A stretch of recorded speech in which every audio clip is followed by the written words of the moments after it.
बिस्मिल्लाहिर्रहमानिर्रहीम। अस्सलाम वालेकुम स्टूडेंट्स, मैं सर कमर और आप देख रहे हैं कमर एकेडमी। स्टूडेंट्स, आज का हमारा लेक्चर आईकॉम पार्ट 1 अकाउंटिंग का लेक्चर होगा। Chapter number 8 bank reconciliation statement का आज का हमारा सेकंड लेक्चर है इसका। अब हम क्वेश्चन पे पहले आते हैं। क्वेश्चन नंबर 9 है हमारे पास, यहाँ पे हम लिख लेते हैं क्वेश्चन नंबर 9। उसके बाद हम डेटा पढ़ लेते हैं। पहले prepare a bank reconciliation statement with the help of following information as on 31 December 2015।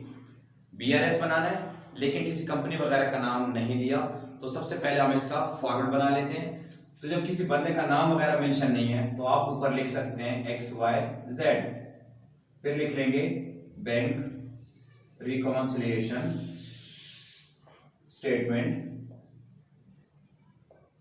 और एज ऑन 31 दिसंबर 2015। उसके बाद हम इसके फॉर्मेट पे आ जाते हैं। यहां लिख लेंगे रुपीस और यहां लिख लेंगे डिटेल्स। अब इसका पहले पॉइंट हम पढ़ लेते हैं। ए पॉइंट हमारे पास कह रहे हैं balance as per cash book rupees 30,000। हमारे पास कैश बुक दी गई है और पूरे सेंटेंस में कहीं भी ओवरड्राफ्ट या ओवरड्राफ्ट का लफ्ज नहीं आया। ये कौन सा बैलेंस होगा? Debit balance. हम यहां लिख लेंगे balance as per cash book और यहां क्या लिख लेंगे? डेबिट, क्योंकि रूल्स आप लोगों को मैं फर्स्ट लेक्चर में ही बता चुका हूं। और अमाउंट जो है वो हम बाहर लिख लेंगे 30,000। कैश बुक और डेबिट इसलिए पूरे सेंटेंस में कहीं भी ओवरड्राफ्ट या ओवरड्राफ्ट का लफ्ज नहीं आया। तो जो रूल्स चलेंगे या फॉलो करेंगे वो यही होंगे, कैश बुक डेबिट हो या पासबुक डेबिट। अगर अमाउंट इंक्रीज शो कर रही है तो डिक्रीज कर दें, डिक्रीज शो कर रही है तो इंक्रीज कर दें।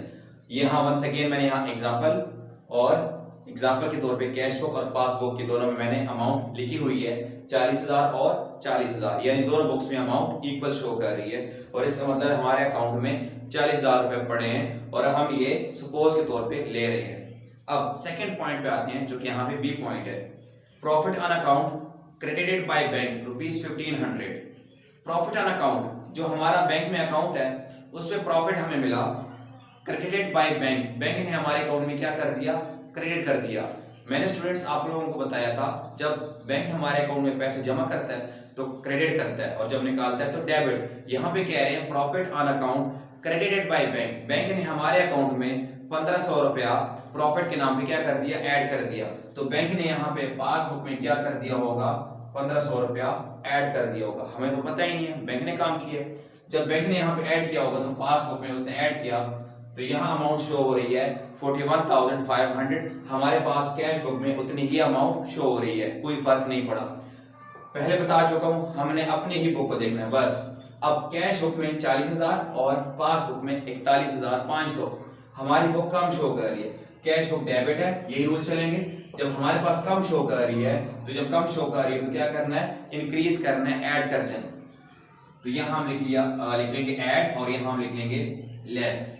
और ऐड होना अमाउंट कम शो कर रही है, जो कम शो कर रही है तो ऐड करना है। हम यहाँ लिख लेंगे ऐड में profit on account credited by bank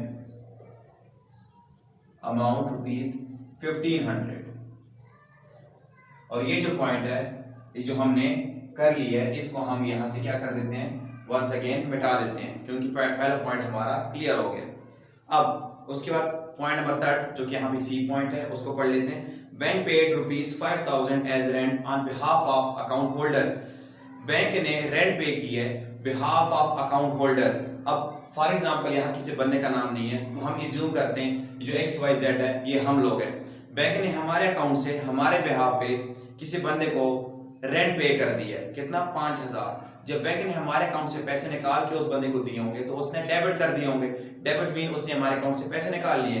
तो जब बैंक ने हमारे अकाउंट से पैसे निकाल लिए हैं तो बैंक पासबुक में आके क्या कर देगा? वो 5,000 माइनस कर देगा। तो पासबुक में कितने पैसे रह जाएंगे? 35,000। लेकिन हमारे पास कितने शो हो रहे हैं? 40,000। हमने अपनी बुक को देखना है, कैश बुक में पैसे ज्यादा शो हो रहे हैं और रूल के मुताबिक जब पैसे हमारे पास कैश बुक में ज्यादा शो हो रहे हैं तो क्या करना चाहिए? माइनस करना चाहिए, लेस। तो यहाँ लेस पे आ जाएंगे और लिख लेंगे bank paid rent on behalf of account holder. Amount कितनी है? 5000। अब हम फिर से इस पॉइंट को क्या कर देते हैं, मिटा देते हैं। नेक्स्ट पॉइंट पे आते हैं, point number D. Bank collected dividend on shares ₹2500।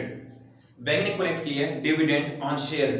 Students, dividend का मतलब a part of profit. Profit का कुछ हिस्सा होता है जो कंपनियां शेयर होल्डर्स को देती हैं, जो कंपनी के हिस्सेदार होते हैं, जिन लोगों ने कंपनी के जो हिस्से खरीदे होते हैं शेयर्स, उनको 3 महीने बाद, 6 महीने बाद या साल बाद उन शेयर्स पे प्रॉफिट मिलता है, तो उसको हम बोलते हैं डिविडेंड। अब यहाँ पे मे बी जो XYZ है उसने किसी कंपनी के शेयर्स खरीदे हों, तो उस पे उसको डिविडेंड मिला, तो वो खुद लेने के बजाय उसने कहीं बैंक को बोला होगा कि काइंडली आप अपना कोई नुमाइंदा भेजकर उस कंपनी से डिविडेंड कलेक्ट करके मेरे अकाउंट में क्या कर दें, जमा कर दें।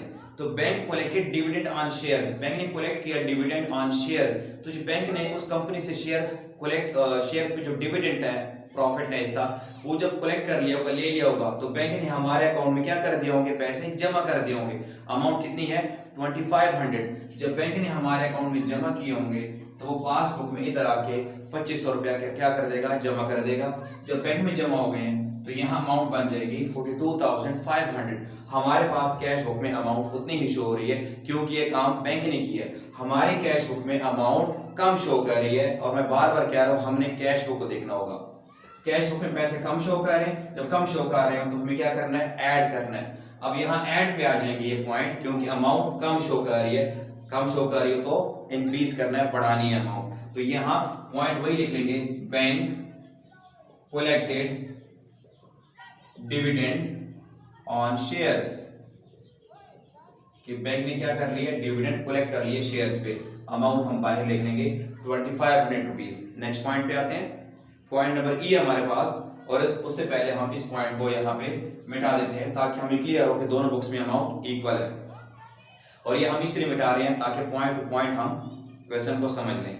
पॉइंट नंबर ई पे हमारे पास कह रहे हैं, cheque paid into bank but not collected by bank ₹4000। Cheque paid into bank, हमने XYZ सपोज हमने cheque paid into bank, bank को 4000 का चेक दिया कि जमा कर दें, but not collected by bank, bank ने कलेक्ट नहीं किया।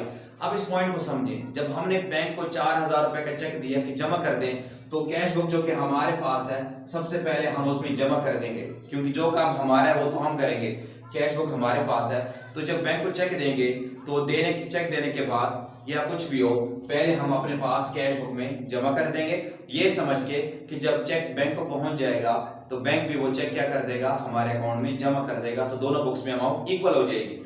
तो हमने यहाँ पे 4000 जमा कर दिया, लेकिन जब बैंक को दिया बट नॉट कलेक्टेड, बैंक ने कलेक्ट नहीं किया, या बैंक को वो चेक पहुंचे ही नहीं है, लेकिन बैंक ने वो पैसे या वो चेक है 4000 का वो जमा नहीं किया, लेकिन हम अपने पास कैश बुक में जमा कर चुके हैं। अब यहाँ पे देखते हैं, हमारे पास अमाउंट 44,000 हो गई है जमा होने के बाद, लेकिन बैंक ने वो चेक जमा नहीं किया, तो बैंक के पास पैसे कम शो हो रहे हैं। मैं बार बार कह रहा हूँ, हमने सिर्फ कैश बुक को देखना है, पासबुक को नहीं देखना।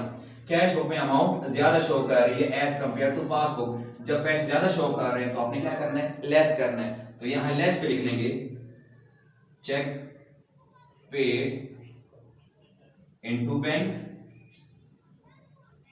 But not collected ₹4000। उम्मीद करता हूं यहां तक पॉइंट्स की समझ आ रही होगी।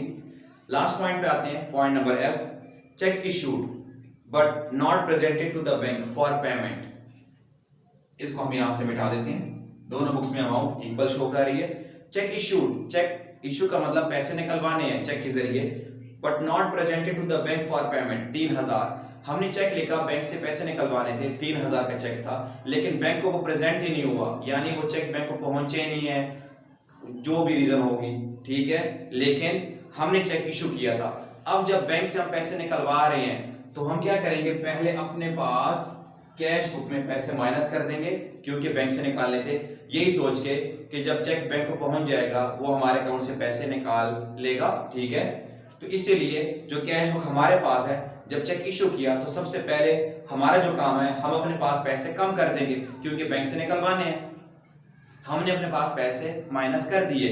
But not presented to the bank, bank को वो चेक प्रेजेंट ही नहीं हुआ। जब वो चेक बैंक तक पहुंचे ही नहीं है किसी भी वजह से, तो बैंक ने तो हमारे अकाउंट से पैसे नहीं निकाले, लेकिन हमने चेक इशू किया था और हम अपने पास पहले ही वो पैसे माइनस कर चुके हैं। हमने यही सोचा था कि बैंक भी माइनस कर लेगा, लेकिन बैंक को वो चेक पहुंचे ही नहीं। अब हमने माइनस कर दिया तो हमारे पास अमाउंट रह जाएगी 37,000, लेकिन बैंक ने वो माइनस ही नहीं किए।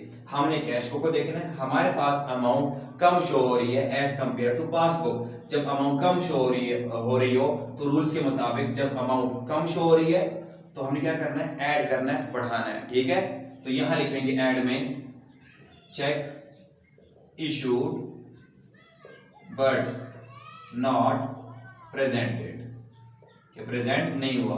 अमाउंट हम यहां लिख लेंगे 3000। स्टूडेंट्स यहां तक सारे पॉइंट्स क्लियर हो गए। अब हम सॉल्व करते हैं इसको।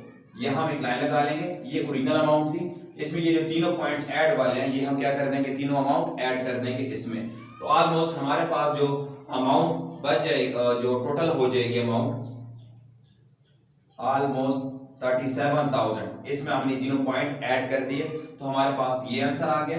अब यहां जहां आंसर की जगह होती है, अब इन चारों को ऐड करने के बाद ये जो आंसर आ गया इसमें ये दोनों क्या कर देंगे, माइनस कर देंगे, तो हमारे पास जो आंसर बच जाएगा वो 28,000 हमारे पास बुक वाला ही आंसर आ जाएगा।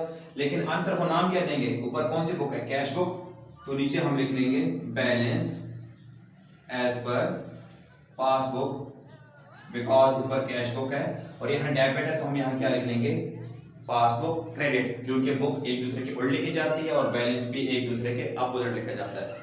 स्टूडेंट्स यहाँ तक हमारा लेक्चर 2 ऑफ BLSP कंप्लीट हो गया है। उम्मीद करता हूँ आपको लेक्चर की समझ आ गई होगी, लेकिन अगर कोई क्वेश्चन हो तो आप लोग कमेंट कर सकते हैं।